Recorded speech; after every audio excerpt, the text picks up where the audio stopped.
මගේ ලෝකය හා අපේ ප්‍රවාද වෙන වෙන දේවල් වලට වැඩි කාලය වෙන් නොකර මොනවා හරි හිතලා අලුත් දෙයක් තුමා හැමදාම ලියපු කෙනෙක්. ඒ නිසාම කතා කරන්න දේවල් තියෙනවා හැමදාම. අවසරයි ස්වාමින් වහන්සේ. අයුබෝවන්.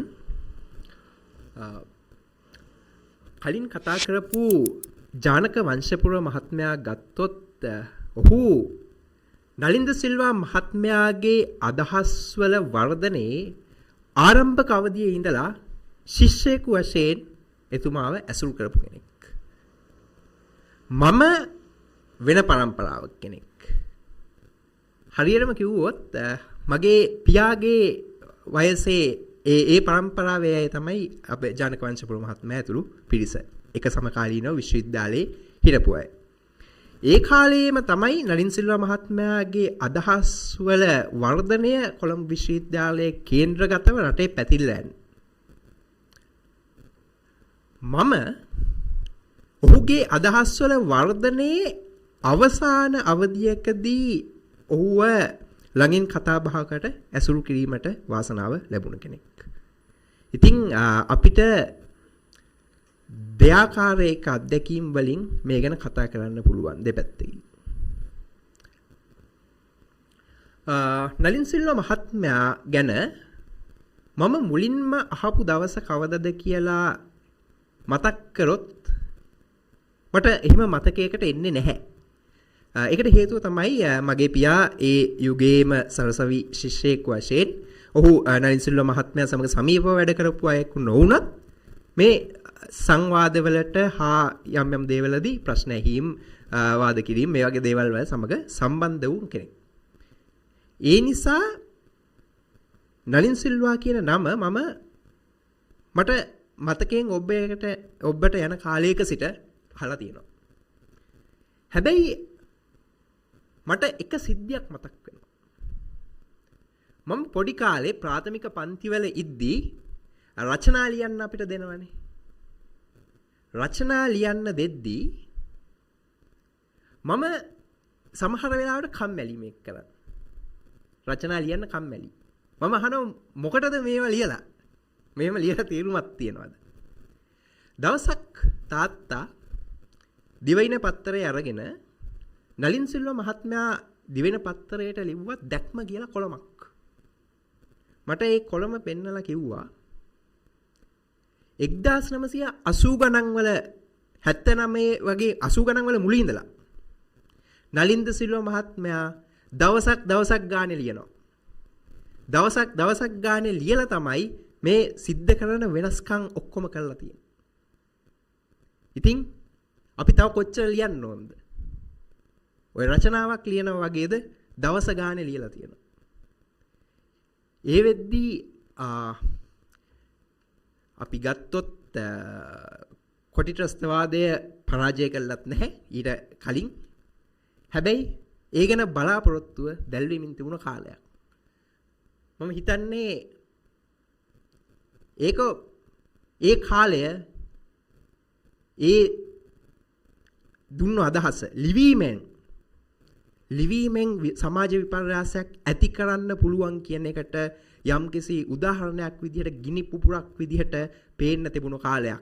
මොකද ඒ වෙද්දී බුද්ධිමතුන් කියන අය අතරේ තිබුණ මතය තමයි කොටි ත්‍රස්තවාදය අපිට බෑ හමුදාමේ ක්‍රියාමාර්ගයකින් ඉවර කරන්න, අපිට ෆෙඩරල් දෙන්න වෙනවා කියන එක. ඒක තමයි ඒ දවස්වල රටේ විද්වතුන් විදිහට ඔසවලා තිබුණ අයගේ අදහස උනේ. නලින්ද සිල්වා මහත්මයා ඇතුළු අය විශේෂයෙන්ම දිනපතාම ලියපු කෙනෙක් විදිහට නලින් සිල්වා මහත්මයා තමයි කෙලින්ම කිව්වේ නෑ හමුදාමේ ක්‍රියාමාර්ග මගින් මේක අපිට ඉවර ගන්න පුළුවන්. ඉතින් ඒ බලාපොරොත්තුව දැල්විලා තිබුණ යුගයක් තිබුණා. ඊට පස්සේ අපි දැක්කා ඒක අපිට හැම කරලා ඉවර කරන්න පුළුවන් වුණා. ඉතින් ලිවීමෙන් සමාජය වෙනස් කරන්න පුළුවන් එක අදහසකට අරගෙන ජයග්‍රහණය කරලා අරගෙන යන්න පුළුවන් කියන එකට ඒ කාලේ ඇස්පනා අපිට පේන්න තිබුණ දෙයක්. නලින් සිල්වා මහත්මයා ලියපු දේවල් අතරින් ඔහු ලියපු වැදගත්ම දෙයක් නම් කරන්න කියලා කිව්වොත් හැමෝටම මතක් වෙන දේ තමයි මගේ ලෝකය කියන පොත. අර ඉංග්‍රීසි භාෂාවෙන් තියෙනවා යෙදුමක් මැග්නම් ඕපස් කියලා තියෙනවානේ. යම් කිසි කෙනෙක් ඒ ජීවිත කාලය තුල ලියපු කෘති වගේ ලේඛන වලින් තිබුණ මොකක්ද ප්‍රධාන ඒ කෙනා ගැන කිව්වහම මතක් වෙන දේ. ඉතින් ඒක තමයි ඇත්තටම මගේ ලෝකය. මගේ ලෝකේ තියෙන්නේ නලින් සිල්වා මහත්මයාගේ අදහස් වල යම් ආරම්භක අවධියකින් පස්සේ ඔහුගෙන් ගොඩ නැගුණු දෙයි. ඊළඟට මේ අදහස් නැවත වර්ධනය වෙනවා. අපි පසු කාලීන මුද්‍රණ සංස්කරණ අරගෙන බැලුවොත් බලන්න පුළුවන් ඒවයේ තියෙනවා විවිධ මුද්‍රණ වලට විවිධ සංස්කරණ වලට කරපු පෙරවදන්. ඒකේ බලන්න පුළුවන් එතන ඉඳලා මගේ ලෝකයේ මුල් පිටපතේ ඉඳලා කොතරම් දුරක් මේක වෙනස් වෙලා තියෙනවද කියන එක. ඔය අවසාන තැන ඉඳලත් මම කිව්වා මම දැක්කේ ඔහුගේ අදහස් වල වර්ධනයේ අවසාන අවධියක් කියලා. එතන ඉඳලත් ඉතා විශාල වර්ධනයන් සිද්ධ වුණා. මේ સંદર્ભය ඇතුලේ තමයි අපි මගේ ලෝකයේ පොත කියවන්න ඕනි. මගේ ලෝකයේ පොත එක තැනක තියෙනවා. හැබැයි එතනින් නැවතුනේ නැහැ. ඒ අදහස් ඔහු ප්‍රතික්ෂේප කරේවත් වෙනස් කරේවත් නැහැ. නමුත් ඒවා ඉදිරියට වර්ධනය කරගෙන ගියා. අපි නලින් සිල්වා මහත්මයාව අඳුනගන්නේ ජාතිකවාදියෙක් විදිහට. ජාතිකවාදයට මගේ ලෝකයක් ඕනියයි. සමහරු කියනවා මේ ජාතිකවාදය එන්නේ අපිට තියෙන හැඟීම, අපේ ආසාවල්, අපේ ලැබියාව නිසා විතරයි කියන එක. හැබැයි මේ දැනුම ගැන දැනුමක් අපිට ඕනියයි. ඒක තමයි වැදගත් කාරණේ. නලින් සිල්වා මහත්මයා කලේ මොකක්ද? වෙනත් විදියකින් අහුවොත්. නලින්ද සිල්වා මහත්මයාට කලින් අපිට තිබුණ යම් ආකාරයක ප්‍රශ්නයක් විසඳගන්න සිංහල බෞද්ධයන් හැටියට. ඒක තමයි මේ බටහිර දැනුමක් ඇති වෙලා තියෙනවා. ඒ බටහිර දැනුම ඒකේ ප්‍රධානම දේ තමයි විද්‍යාව. මේ විද්‍යාවත් එක්ක අපේ තිබුණ දේවල් ගලප්පා ගන්නේ කොහොමද? මේකට එන උත්තරය මොකක්ද? මේක ඇත්තටම පංචමහා වාද, පාන්දුරා වාද කාලේ ඉඳලා තිබුණ ප්‍රශ්නයක්. අපේ මහා තෙරුන් වහන්සේලා සමහර වෙලාවට කලබල වුණා මේ බටහිර විද්‍යාව ඇතුළේ එන අදහස් වලට, සමහර දේවල් වලට. ඒවා බැලුවොත් කියවන්න පුළුවන්. ඒ වුණාට මේවට නිශ්චිතව උත්තරයක් දීලා තිබුණේ නැහැ. ගොඩක් වෙලාවට උන්වහන්සේලා ප්‍රතිචාර දැක්කුවේ බටහිරම යම් කෙනෙක් ලියපු වැඩි පිළිගැනීමට ලක් නොවන විකල්ප අදහස් වගේ ඊතරම්ම වර්ධනය නොවුණු දේවල් සඳහන් කරලා දක්වන එකෙන් නැත්නම් යම් ආකාරයක කුකුසක් මේ ගැන පළ කිරීමෙන් විතරයි. පසු කාලීනව අපිට බලා ගන්න පුළුවන් වෙනවා ප්‍රශ්නය පෙරලෙනවා මේ දෙක අතර ගැළපීම මොකක්ද කියන තැන නෙමෙයි. බුදුදහම විද්‍යාත්මකද කියන එකට. ඊට පස්සේ හැමෝම අහන ප්‍රශ්නේ තමයි බුදුදහම විද්‍යාත්මකද? විද්‍යාත්මක නැත්නම් ඒක බුදුදහමට ලොකු ප්‍රශ්නයක්. එහෙම තමයි හිතුවේ. බුදුදහම විද්‍යාත්මකයි කියලා ඔප්පු කරන්න තමයි ජාතිකත්වයේ ඇතුලේ හිටපු පිරිස් යම් සෑහෙන කාලයක් කටයුතු කළේ. ඒක කෙරුණේ තරමක් සමහර දේවල් යටපත් කිරීමෙන්. උදාහරණයක් විදිහට අපි කළු කුහර ගැන කතා කරන්නේ දැම්ටම. හැමෝම අහලා ඇති මේ බුදුන් වහන්සේ කළු කුහර ගැන කියලා තියෙනවා කියලා කියන ගොඩක් අය ඉන්නේ. හැබැයි ඒ සූත්‍ර දේශනාව අරගෙන බැලුවොත් බුදුන් වහන්සේ කියන්නේ ආලෝකය නොයන තැන් ගැන. කළු කුහරය කියන්නේ ගියාට පස්සේ එන්න බැරි තැන්. සම්පූර්ණ දෙකක්. ඒ වගේ මේවා මතු පිටින් අරගෙන හරියට සංකල්ප වලට යන්නේ නැතුව යන්තම් බුදුදහම බේර ගන්න පුළුවන් කියලා හිතුවා බුදුදහම විද්‍යාත්මකයි කියලා කිව්වා. මේක කරේ යම් ආකාරයකට අපි කියන්නේ හංගල ගහනවා කියලා. ඒ වගේ ටිකක් බොළඳ මට්ටමකින් තමයි ජාතිකත්වයේ ඇතුලේ මේ ප්‍රශ්නය විසඳා ගැනුනේ. නලින්ද සිල්වා මහත්මයා මේක සම්පූර්ණයෙන්ම වෙනස් කරා.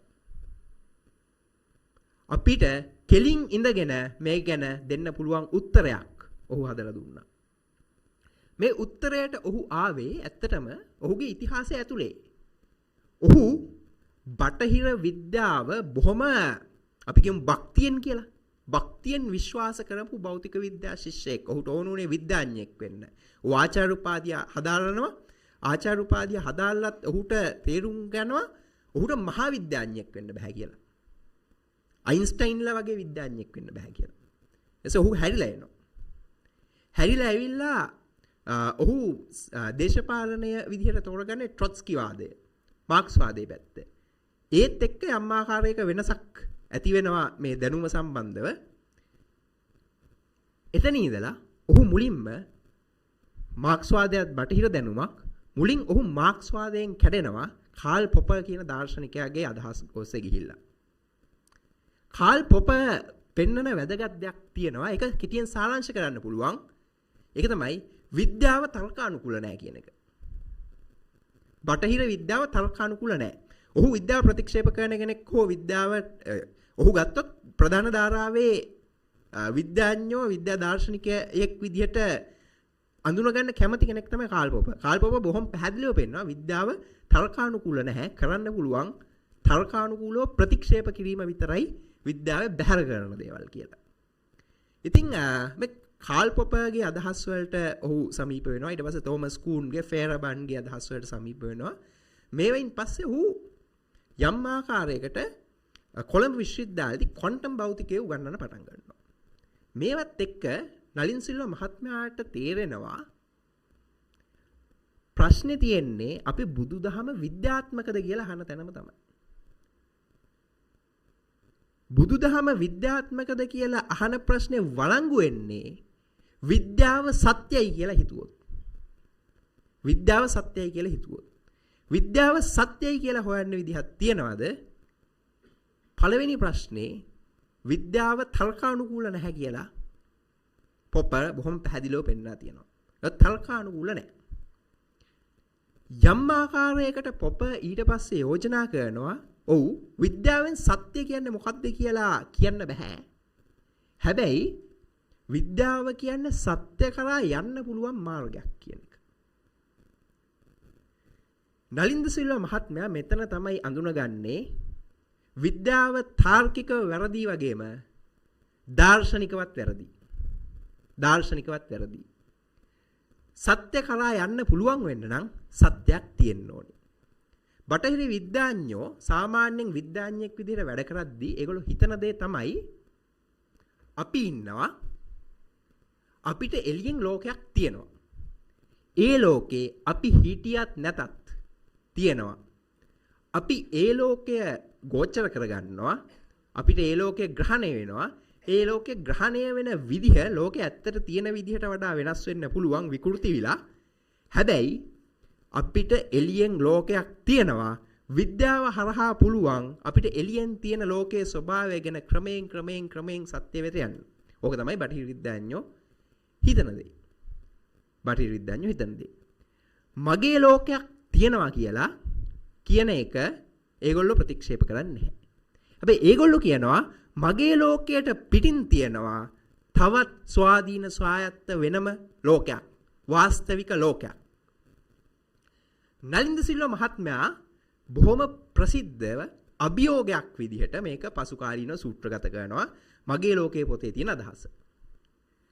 මනසට බාහිරව යථාර්ථයක් තියෙනවා නම් ඒක මනසින් තොරව ඔප්පු කරලා පෙන්වන්න.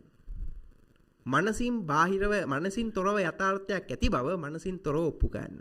දැන් විද්‍යාඥයෝ කියනවා මනසින් තොරව යථාර්ථයක් තියෙනවා අපි ඒක හොයාගන්න ඕනේ. ඒක තමයි සත්‍ය. ඒත් මනසින් තොරව තියෙන යථාර්ථය ගැන පෙන්වන දේවල් කියන දේවල් ඒ ගැන ගොඩනගෙන සියලු කතන්දර මනසින්ම නම් කියන්නේ අවසාන වශයෙන් එතන මනස තියෙනවා. ඒක මනසින් බාහිර දෙයක් නෙමෙයි. මගේ ලෝකයට බාහිර ලෝකයක් ගැන කතා කිරීමත් අර්ථ විරහිතයි. අපි දන්නේ අපි ගොඩනගන සංකල්ප, කතන්දර. ඊට එළියෙන් දෙයක් තියනවා කියලා කියන දේ ගැන කියන සියලු අදහස් ඒවත් අවසාන වශයෙන් මගේම කතන්දර මගේ ලෝකය ඇතුලේ තියෙනවා. ඒකයි නලින් සිල්ව මහත්මයාගේ වැදගත් දේ හා විශේෂ දේ. මගේ ලෝකයට පිටින් තියෙන වාස්තවික ලෝකයක් සත්‍යයක් නැහැ. එහෙම සත්‍යයක් නැත්නම් වාස්තවික සත්‍යයක් නැත්නම් බටහිර විද්‍යාවට සත්‍ය දැනගන්නත් බෑ, සත්‍ය කරා යන්නත් බෑ. බටහිර විද්‍යාව සත්‍යත් නෙවෙයි නම් සත්‍ය කරා යන්නත් බැරි නම් අපි මොකටද බුදුදහම විද්‍යාත්මකද කියලා අහන්නේ? ඒක අහන්නේගෙම කිසිම තේරුමක් නැහැ. බුදුදහම විද්‍යාත්මකද අපිට කෙලින්ම කියන්න පුළුවන් බටහිර විද්‍යාව කියන අර්ථයෙන් විද්‍යාත්මක නැහැ කිව්වත් කිසිම ප්‍රශ්නයක් නැහැ. මොකද විද්‍යාවේ තියෙන 아무තු සත්‍යක් නැහැ. ඉතින් නලින් සිල්ව මහත්මයා පසුකාලීනව මේ මගේ ලෝකයේ ලියපු කාලයට පසුකාලීනව මේ අදහස් සෑහෙන වර්ධනය කරනවා. ඒත් එක්කම ඔහු එන ස්ථාවරයක් තියෙනවා. බටහිර විද්‍යාව සත්‍යයක් නෙවෙයි, සත්‍ය කරා යන්නේ නෑ කියන එක විතරක් නෙවෙයි, පසුකාලීන ඔහු කියනවා බටහිර විද්‍යාව පට්ටපල් බොරු කියලා. බටහිර විද්‍යාව පට්ටපල් බොරු. දැන් මේක කිව්වහම කට්ටිය කලබල වෙනවා. බටහිර විද්‍යාව පට්ටපල් බොරු නම් කොහොමද මේ ප්ලේන් වැඩ කරන්නේ? ඒ වගේ දේවල්. කොහොමද මේ කම්පියුටර් වැඩ කරන්නේ? ඒ වගේ දේවල් අහන්න. නමුත් නලින්ද සිල්වා මහත්මයා බොරු හා පට්ටපල් බොරු ගැන කිව්වේ සම්පූර්ණ වෙනස් අර්ථයකින්. නලින්ද සිල්වා මහත්මයා කිව්වේ අපිට බාහිර ලෝකයක්, අපිට අපෙන් වෙනම තියෙන ලෝකයක් ගැන අපේ මනසින් තොරව කියන්න බැරි නම්, ඒ බාහිර ලෝකයක් ගැන කතා කිරීම අර්ථ විරහිත නම්, අපි මේ තියනවා කියලා හිතන් ඉන්න මිනිස්සු, පුටු, බංකු, මේස, යාන වාහන මේවා ඔක්කොම අවසාන වශයෙන් අපේ මනසෙන් සංස්කරණය කරගත්ත දේවල්. අපි ඒව එළියෙන් තියනවා කියලා හිතුවට එහෙම එළියෙන් නෑ, ඒවා බොරු. හැබැයි බටහිර විද්‍යාව කියන්නේ මෙතනිනුත් එහාට යන එකක්. බටහිර විද්‍යාවේ තියෙනවා පංචේන්ද්‍රයන්ටවත් මනසටවත් අහුවෙන්නේ නැති ඒවා. දැන් ඕගොල්ලෝ සමහර වෙලාවට ඉගෙනගෙන ඇති ලක්ෂය, සරල රේඛාව වගේ දේවල් පාසලේදී විශ්වවිද්‍යාලේදී. ලක්ෂය කියන්නේ උසක් දිගක් පළලක් නැති දෙයක්. උසක් දිගක් පළලක් නැති දෙයක් අපිට කිසිම ඉන්ද්‍රියකට අහු වෙන්නේ නැහැ, හිතින් මවා ගන්නත් බෑ. ගුරුත්වාකර්ෂණය කියලා කියනවා. දැන් මේක මම අතෑරියොත් මේක වැටෙනවා. ඒක හරි. වැටෙනවා කියන එක අපි දන්නවා. ගුරුත්වාකර්ෂණය කියන්නේ මේක මෙහෙම වැටෙන්නේ පොළවෙන් මේක අදින බලයක් නිසා කියලා. පොළවෙන් මේක අදිනවා කියලා. දැන් අදින එකක් පේනවද ඕගොල්ලන්ට? අදින එකක් අපේ කිසිම ඉන්ද්‍රියකට අහු වෙන්නේ නැහැ. පොළව මේක අදිනවා, හිතින් මවා ගන්න පුළුවන්ද? හිතින් මවා ගන්නත් බෑ. අන්න ඒ නිසා තමයි නලින් සිල්වා ඇදුරුතුමන් කිව්වේ ගුරුත්වාකර්ෂණය කියන්නේ පට්ටපල් බොරුවක් කියලා. කවුරු හරි එහෙම නැහැ කියනවා නම් ඊළඟට තියෙන ප්‍රශ්නේ තමයි දැන් අයින්ස්ටයින් මේ සංකල්පයම අයින් කරා. ගුරුත්වාකර්ෂණය කියන බලය කියන සංකල්පයම ඔහු අයින් කරා. එහෙම සංකල්පෙම නිව්ටන් මේක ගත්තා. අයින්ස්ටයින් මේක නෑ කිව්වා. දැන් පංචේන්ද්‍රියට අහු වෙනවා නම් දැන් මෙතන පුටුවක් තියෙනවා කියන එක මට කියන්න පුළුවන් අවසාන අර්ථයෙන් නැහැ කියලා. අවසාන අර්ථයෙන් මෙතන පුටුවක් නැහැ, ඒක හදාගත්ත බොරුවක් කියන එක. නමුත් අපේ පංචේන්ද්‍රියන්ට දේවල් අහු වෙනවා. ඒක අපිට ප්‍රතික්ෂේප කරන්න බෑනේ. අපේ පංචේන්ද්‍රියන්ට මෙතන පුටුවක් අහු වෙනවා. ඕගොල්ලන්ටත් මෙතන පුටුවක් පේනවා. දැන්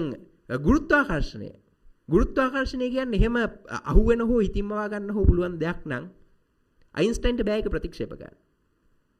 දැන් අයින්ස්ටයින්ට බෑනේ දැන් මේක අතෑරියොත් මේක වැටෙනවා. ඒක හැමෝටම පේනවනේ.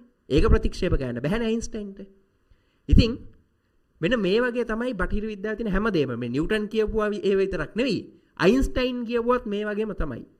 මේ ඔක්කොම පට්ටපල් බොරු. වියුක්ත සංකල්ප කියන ඒවා තමයි මේවා. වියුක්ත සංකල්ප කියන්නේ අමුතු සත්‍යක් තියෙන දේවල් නෙවෙයි. ඒවා පට්ටපල් බොරු කියලා නලින් සිල්වා මහත්මයා කිව්වා. මේ විවේචනය ගොඩනගුවට පස්සේ අපිට බොහොම පැහැදිලිව ස්ථාවරව කියන්න පුළුවන් අපිට මේ ගැන තියෙන අපේ දැනුම ගැන තියෙන අදහස. ඒත් එක්කම මම පොඩි දේවල් ටිකක් කතා කරොත් නලින් සිල්වා මහත්මයා මෙහෙම මගේ ලෝකය ගැන කතා කරාම ඊළඟට ඔහු කතා කරා අපේ ප්‍රවාද. ඔහුගේ අනිත් පොත නෙවෙයි ලිපි මාලාව. අපේ ප්‍රවාද. මගේ ලෝකය හා අපේ ප්‍රවාද. මෙතන අපේ වෙන්නේ මොකක්ද? නලින් සිල්වා මහත්මයා කියනවා තියෙන්නේ මගේ ලෝකයක් නම් මම හැදිලා වැදුනේ යම්කිසි සංස්කෘතියක. මම ඉපදිලා හැදිලා වැදෙන්නේ යම්කිසි සංස්කෘතියක. මේ සංස්කෘතියේ මිනිස්සු හිතන පතන රටාව මට එනවා. එතකොට අපි ගොඩනගන දැනුම අපේ සංස්කෘතියට සාපේක්ෂයි. අපේ සංස්කෘතියේ හිතන රටාව වෙන චින්තනයට සාපේක්ෂයි. අන්න ඒ නිසා තමයි ලංකාවෙන් ලොකු හරිහමං විද්‍යාඥයෙක් බිහි නොවෙන්නේ. ඇයි? බටහිර විද්‍යාව හැදිලා තියෙන්නේ බටහිරයි හිතන පතන විදිය චින්තනය අනුව. ඒක අපිට ආගන්තුකයි.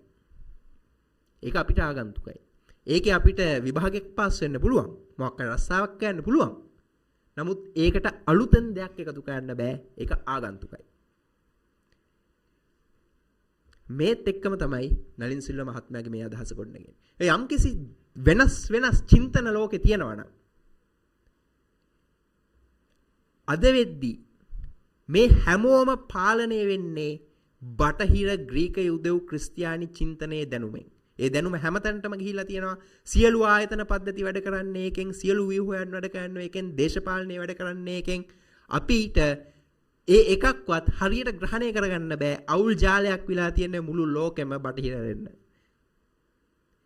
මේක අපිට විසඳ ගන්න පුළුවන් එකම එක විදියකින් විතරයි. මේ බටහිර දැනුමේ ආධිපත්‍යයට යට වෙන්නේ නැතුව ඒ සංස්කෘතීන් වල ඉන්න අය තමන්ගේ සංස්කෘතීන් වල දැනුමක් අලුතෙන් හදා ගන්නවා. මේක එහෙම ලේසි දෙයක් නෙවෙයි.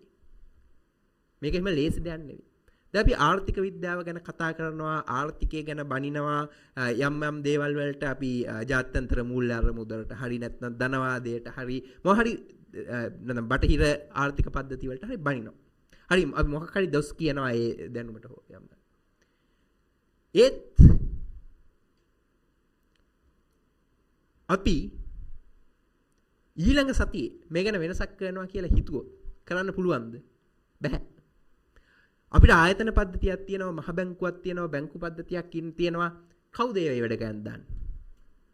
ඒවයි වැඩ කරන්න දාන්න වෙන්නේ සාමාන්‍ය මේ තියෙන දැනුම් පද්ධතිය යටතේ ඉගෙන ගත්ත අය. බටහිර දැනුම ඉගෙන ගත්ත අය. මේක ලේසි වැඩක් නෙමෙයි. අපි බටහිර දැනුමේ ආධිපත්‍යයෙන් කැඩිලා ඒ වෙනුවට අලුත් දැනුමක් හදන්නත් ඕනි. ඒ අලුත් දැනුමත් එක්ක වැඩ කරන්න පුළුවන් පිරිසක් හදලා අපේ ආයතන පද්ධතිය සම්පූර්ණයෙන්ම ප්‍රතිසංවිධානය කරන්න ඕනි. ඒක තමයි එතුමා කිව්වේ. අපි සිංහල බෞද්ධ සංස්කෘතියේ සිංහල බෞද්ධ චින්තනයේ හැදෙන අය. එතකොට අපි අපේ විමුක්තිය ලබා ගන්න නම්, අපේ ලෞකික විමුක්තිය ලබා ගන්න, අපේ ලෝකෝත්තර විමුක්තිය ලබා ගන්න තියෙන නිවනේ. අපේ රටක් විදිහට ලෞකික විමුක්තිය ලබා ගන්න ඕන නම් අපි අපේ චින්තනයේ දැනුමක් හදා ගන්න ඕනි. අපි අපේ සම්පූර්ණ ආයතන දේශපාලන පද්ධතියම වෙනස් කරලා අපේ දැනුමෙන් වැඩ කරන රටක් බවට පත් වෙන්න ඕනේ. මේකට තමයි එතුමා කිව්වේ සිංහල බෞද්ධ රාජ්‍ය කියලා. නැතුව සමහරු පහර ගහන්නා වගේ මේ සිංහල බෞද්ධයයි විතරක් ඉන්න රාජ්‍යයක් නෙවෙයි. ඔහු සිංහල බෞද්ධ රාජ්‍යයක් කිව්වේ මේ අපේ චින්තනයේ දැනුමෙන් වැඩ කරන රාජ්‍යයක් ගැන. මම යම් තරමකට ඔහුගේ මතවාද ගැන තරමක් කතා කළා. ඒ නිසා මම ටිකක් නැවත එන්නම් ඔහු හා මගේ තිබුණ අවසාන කාලයේ අත්දැකීම් වලට. එතනින් මම මගේ කතාව ඉවර කරන්නම්. මම දැකලා තියෙන දෙයක් තමයි ගොඩක් අය නලින් සිල්වා මහත්මයා ගැන කතා කරද්දී අපේ ඉන්දිරාගාරේ හාමුදුරුවොත් කරින් කිව්වා වගේ ගොඩක් අය ඇත්තටම නලින් සිල්වා මහත්මයා එක්ක තරමක් කතා කරන්න බෑ. මොනවා හරි කිව්වොත් එතුමා බණිවි කියලා. හැබැයි ඒ අත්දැකීම සමහර වෙලාවට මම බොහොම පරිස්සමින් වැඩ කරපු වෙලාවල් තියෙනවා. ඒත් මම හිතන්නේ එහෙම නෙවෙයි කියලා. මම සමහර වෙලාවට නලින් සිල්වා මහත්මයාගේ සමහර අදහස් වලට විරුද්ධ වෙලා තියෙනවා. සමහර වෙලාවට නෑ ඒක වැරදි කියලා මම කෙලින්ම කියලා තියෙනවා. නැත්නම් මේකට තව වෙන තොරතුරු තියෙනවා කියලා මම කියලා තියෙනවා. ඒ කිසිම වෙලාවක මට බැනලා නෑ ඒක. සමහර වෙලාවට මං වෙන ලියපු සමහර ඒවා ගැන යම් වෙලාවට අප්‍රසාදේ පළ කරපු අවස්ථා තිබුණා ඍජුව. නමුත් කිසිම වෙලාවක නවත්තන්න හෝ මේක කරන්න එපා මේක ලියන්න එපා මේ කියලා හරි කෙලින්ම මට මේක බැනලා එහෙම අවස්ථාවක් ඇවිල්ලා නැහැ. මම දැකලා තියෙන දේ තමයි ගොඩක් වෙලාවට නලින් සිල්වා මහත්මයා බනින්නේ යම් අදහසක් ඔහු කිව්වහම ඔහු ඒ ගැන කියන්නේ ගොඩක් හිතලා මතලා. ඒ ගැන ගැඹුරින් අනිත් දේවලුත් බලලා තමයි කියන්නේ.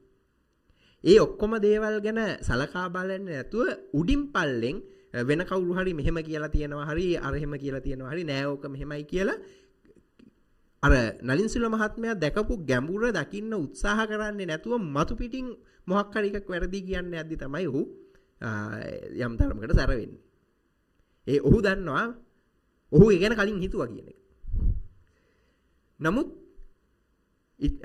පැහැදිලිව අපි ඔහු කියන්න උත්සාහ කරපු දේ තේරුම් ගන්න උත්සාහයක් දරලා ඒ ගැන විශේෂයෙන් හොයලා බලලා යමක් කියලා නිශ්චිතව පෙන්නපු කිසිම වෙලාවක ඔහු මට නම් බැනලා නැහැ. සමහර වෙලාවට ප්‍රධාන අදහස් නෙවෙයි කරුණු වශයෙන් කියපු සමහර දේවල් එහෙම මම පෙන්නුවට පස්සේ ඔහු වෙනස් කරගෙන තියෙනවා.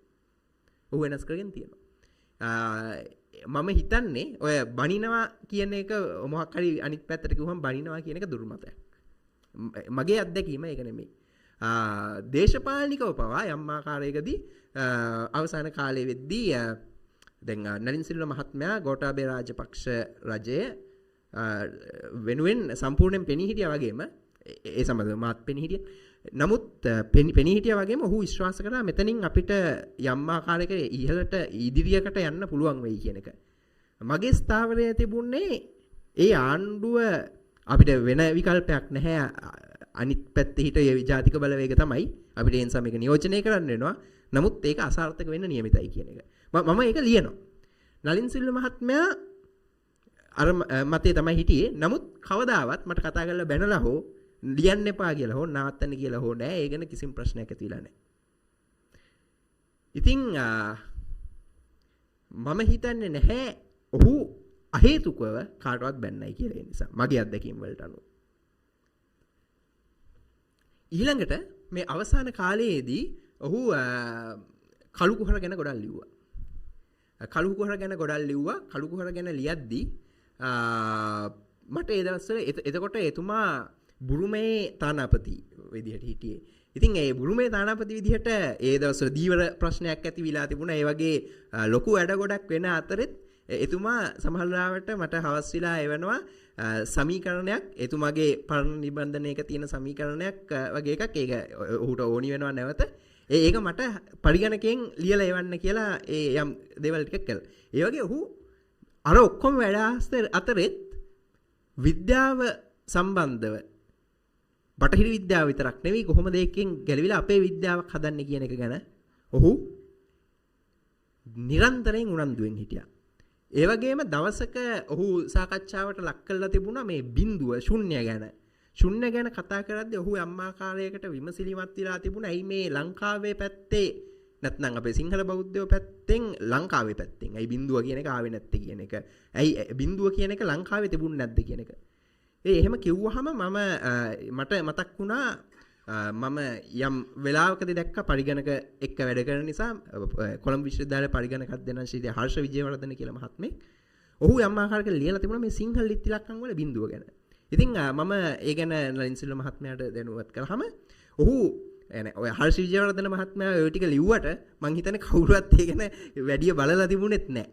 නමුත් නලින් සිල්වා මහත්මයා කෙලින්ම ගිහිල්ලා හර්ෂ විජේවර්ධන මහත්මයාට කතා කරලා ඒ ගැන විස්තර හොයලා ඒ අදහස තවත් වර්ධනය කළා ඉදිරියට අරගෙන යන්න කටයුතු කළා. ඉතින් නලින් සිල්වා මහත්මයා ගැන කියන්න තියෙන දේවල් ගොඩක් තියෙනවා. සෑහෙන දේවල් තියෙනවා. එතුමා හැමදාම ලියපු කෙනෙක්. ඒ නිසාම කතා කරන්න දේවල් තියෙනවා හැමදාටම. ඔහු අවසන් වතාවට ඔහු මිය යන්න දවස් කිහිපයකට පෙර අවසන් වතාවට ලිව්වෙත් දින කිහිපයකට ලිපි පළ නොකෙරෙන බව කරුණාවෙන් සලකන්න කියලා. මගේ අවසන් හමුවීම සිද්ධ වුණේ ඊට මාස කිහිපයකට වගේ කලින්. ඒ අවස්ථාවේදී ඔහු මම වැඳලා සමු අරගෙන එද්දී යම්කිසි ඉල්ලීමක් කළා. ඒ තමයි හිතන්න පුළුවන් කෙනෙක්නේ වෙන වෙන දේවල් වලට වැඩි කාලය වෙන් නොකර මොනවා හරි හිතලා අලුත් දෙයක් කරන්න කියන එක. මට හිතෙන්නේ අපි හැමෝටම නලින් සිල්වා මහත්මයා වෙනුවෙන් කරන්න පුළුවන් දේ තමයි හිතලා අලුත් දෙයක් කරන එක. එහෙමත් නැත්නම් ඔහු අර පෙන්නපු විදිහට අපේ චින්තනයේ අපේ සංස්කෘතියේ අලුත් දැනුම් පද්ධතියක් ගොඩනගන්න කටයුතු කරන එක. ස්තුතියි.